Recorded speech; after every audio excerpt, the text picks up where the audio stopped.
ಇನ್ನು ಈ ಬಾರಿ ಉಪಚುನಾವಣೆಯಲ್ಲಿ ಮತ್ತೊಂದು ಶಾಕಿಂಗ್ ರಿಸಲ್ಟ್ ಅಂದರೆ ಅದು ಶಿಗ್ಗಾವಿ ರಿಸಲ್ಟ್. ಬಹುತೇಕ ಉಪಚುನಾವಣೆ ಮತದಾನ ಮುಗಿದ್ಮೇಲೆ ಎಲ್ಲರೂ ಕೂಡ ಬರೆದಿಟ್ಬಿಟ್ಟಿದ್ರು ಈ ಬಾರಿ ಶಿಗ್ಗಾವಿಯಲ್ಲಿ ಮತ್ತೆ ಭರತ್ ಬೊಮ್ಮಾಯಿ ಗೆಲ್ತಾರೆ, ಬೊಮ್ಮಾಯಿ ಅವರ ಲೆಗಸಿ ಕಂಟಿನ್ಯೂ ಆಗುತ್ತೆ ಅಂತ. ಅದರಲ್ಲಿ ಆಗಿರುವಂಥ ಲೆಕ್ಕಾಚಾರಗಳೇ ಬೇರೆ. ಯಾರೇ ಹೇಳಿದ್ರು ಕೂಡ ಭರತ್ ಬೊಮ್ಮಾಯಿ ಅವರ ವಿಚಾರವಾಗಿ ಯಾರೇ ಮಾತನಾಡಿದ್ರು ಕೂಡ ಬೆಟ್ಟಿಂಗ್ ಅವರು ಪರವಾಗಿನೇ ಕಟ್ತಾ ಇದ್ರು, BJP ಗೆದ್ದೇ ಗೆಲ್ಲತ್ತೆ ಅಂತ ಹೇಳ್ತಿದ್ರು. ಆದರೆ ಅಂತಿಮವಾಗಿ ಸಾಕಷ್ಟು ಆರೋಪ ಪ್ರತ್ಯಾರೋಪಗಳ ಜೊತೆಗೆ ಪಕ್ಷದೊಳಗಡೆ ಸಾಕಷ್ಟು ಒಡಕಿದ್ರು ಕೂಡ ಕಾಂಗ್ರೆಸ್ನ ಯಾಸಿರ್ ಖಾನ್ ಪಠಾಣ್ ಗೆದ್ದು ಗೆಲುವಿನ ನಗೆಯನ್ನು ಬೀರಿದ್ದಾರೆ.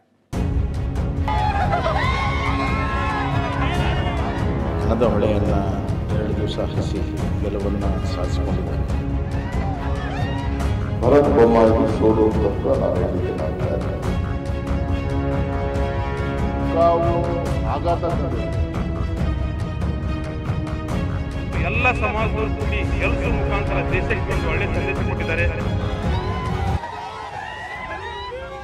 ಬಿಜೆಪಿಯ ಭದ್ರಕೋಟೆ ಛಿದ್ರ ರಾಜ್ಯಕ್ಕೆ 2 ಸಿಎಂಗಳನ್ನು ಕೊಟ್ಟ ಕುಟುಂಬಕ್ಕೆ ಮಹಾಘಾತ. ಎಕ್ಸಿಟ್ ಪೋಲ್ಗಳ ಭವಿಷ್ಯಗಳೆಲ್ಲ ತಲೆ ಕೆಳಗಾಗಿದೆ. ದೋಸ್ತಿ ನಾಯಕರ ಲೆಕ್ಕಾಚಾರಗಳು ಮಕಾಡೆ ಮಲಗಿವೆ. ಚನ್ನಪಟ್ಟಣದ ಬಳಿಕ ಹೈವೋಲ್ಟೇಜ್ ಕಣವಾಗಿಯೇ ಗುರುತಿಸಿಕೊಂಡಿದ್ದ ಶಿಗ್ಗಾವಿ ಕ್ಷೇತ್ರದಲ್ಲಿ ಅಚ್ಚರಿ ಫಲಿತಾಂಶ. ಬೊಮ್ಮಾಯಿ ಕುಟುಂಬಕ್ಕೆ ಮಹಾ ಆಘಾತವನ್ನೇ ನೀಡಿದೆ.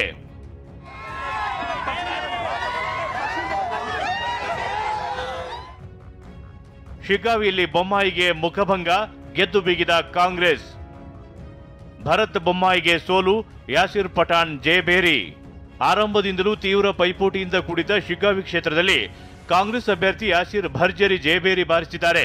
ಮತ ಎಣಿಕೆ ಆರಂಭದ ಸುತ್ತುಗಳಲ್ಲಿ ಶರವೇಗದಲ್ಲಿ ಮುನ್ನಡೆ ಸಾಧಿಸಿದ್ದ ಭರತ್ ಬೊಮ್ಮಾಯಿ ಬಳಿಕ ಹಿನ್ನಡೆ ಅನುಭವಿಸಿದ್ರು.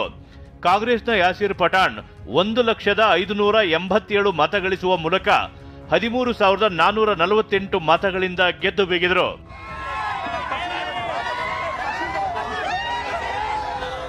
ಅದು ಯಾವಾಗ ಯಾಸಿರ್ ಪಠಾಣ್ ಗೆಲುವು ನಿಕ್ಕಿ ಆಯಿತು, ಕಾಂಗ್ರೆಸ್ ಕಾರ್ಯಕರ್ತರು ಕುಣಿದು ಕುಪ್ಪಳಿಸಿದ್ರು. ಮತ ಎಣಿಕೆ ಕೇಂದ್ರದಿಂದ ಬಿಜೆಪಿ ಏಜೆಂಟ್ಗಳು ತೆರಳುತ್ತಿದ್ದಾಗ ಬೈ ಬೈ ಬೊಮ್ಮಾಯಿ ಅಂತ ಘೋಷಣೆ ಕೂಗಿದ್ರು. ಕಾಂಗ್ರೆಸ್ ಕಾರ್ಯಕರ್ತರನ್ನ ಚದುರಿಸಲು ಪೊಲೀಸರು ಲಾಠಿ ಬೀಸಿದ್ರು. ಶಿಗ್ಗಾವಿ ಸೋಲು ಆಘಾತ ತಂದಿದೆ ಎಂದ ಬಿಜೆಪಿ. ಶಿಗ್ಗಾವಿ ಕ್ಷೇತ್ರದ ಸೋಲು ನಮಗೆ ಆಘಾತ ತಂದಿದೆ ಅಂತ ಬಿಜೆಪಿ ರಾಜ್ಯಾಧ್ಯಕ್ಷ BY ವಿಜಯೇಂದ್ರ ಹೇಳಿದರು. ಹಣಬಲ ಮತ್ತು ಅಧಿಕಾರದಿಂದ ಕಾಂಗ್ರೆಸ್ ಗೆದ್ದಿದೆ ಅಂತ ಕಿಡಿಕಾರಿದ ಸಂಸದ ಬಸವರಾಜ ಬೊಮ್ಮಾಯಿ ಎಸ್ಕಾರ್ಟ್ ಇಲ್ಲದೆ ನಿವಾಸದಿಂದ ಬೇಸರದಲ್ಲೇ ತೆರಳಿದರು. ಖಂಡಿತ ನಮ್ಮ ಶಿಗ್ಗಾವು ಆಘಾತ ತಂದಿದೆ. ಯಾಕಂದ್ರೆ ಮಾಜಿ ಮುಖ್ಯಮಂತ್ರಿಗಳು ಬೊಮ್ಮಾಯಿ ಅವರ ಸುಪುತ್ರಲ್ಲೇನು ಸ್ಪರ್ಧೆ ಮಾಡಿದ್ರು. ಭಾರತೀಯ ಜನತಾ ಪಾರ್ಟಿ ಎಲ್ಲ ನಮ್ಮ ಕಾರ್ಯಕರ್ತರು ಹಗಲು ರಾತ್ರಿ ಶ್ರಮವನ್ನು ಹಾಕಿದ್ರು. ಅದರ ನಡುವೆ ಮತ್ತೆ ಬೊಮ್ಮಾಯಿ ಅವರು ಸಾಕಷ್ಟು ಅಭಿವೃದ್ಧಿ ಕೆಲಸಗಳನ್ನು ಮಾಡಿದ್ದಾರೆ. ಎಲ್ಲ ಒಂದು ಕಡೆ ಜನ ಇವತ್ತು ಆಡಳಿತ ಪಕ್ಷದ ಪರವಾಗಿ ವಾಲಿದ್ದಾರೆ. ಅದು ಕೂಡ ಎಲ್ಲ ಹಿರಿಯರು ಕೂತು ನಾವು ವಿಮರ್ಶೆನ ನಾವು ಮಾಡ್ತೇವೆ, ಸೋಲಿನ ಕಾರಣಗಳೇನು ಅಂತೇಳಿ. ಅಲ್ಲಿಯ ಜನಸ್ಪಂದನೆ ನೋಡಿದಾಗ ನಮಗೆ ಗೆಲ್ಲುವಂಥ ವಿಶ್ವಾಸ ಇತ್ತು. ಆದರೆ ವಿಪರೀತವಾಗಿರುವಂಥ ಹಣದ ಹೊಳೆಯನ್ನು 2 ದಿವಸ ಹರಿಸಿ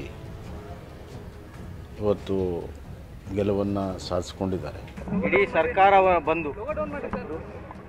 ಸರ್ಕಾರ ಬಂದು ಹಣದ ಹೊಳೆ ಸುರಿಮಳೆಯನ್ನು ಉಪೇಕ್ಷಿಸಿಕೊಂಡು ಇವತ್ತು ಕಾಂಗ್ರೆಸ್ ಪಕ್ಷ ಮುಂದೆ ಬಂದಿದೆ.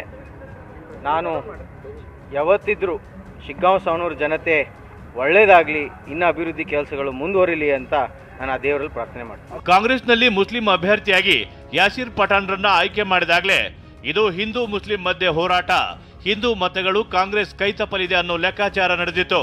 ಆದರೆ ಅದೆಲ್ಲವನ್ನ ಮೀರಿ ಮತದಾರರು ಕೈ ಹಿಡಿದಿದ್ದಾರೆ. ಬಸವರಾಜ ಬೊಮ್ಮಾಯಿ ಅವರ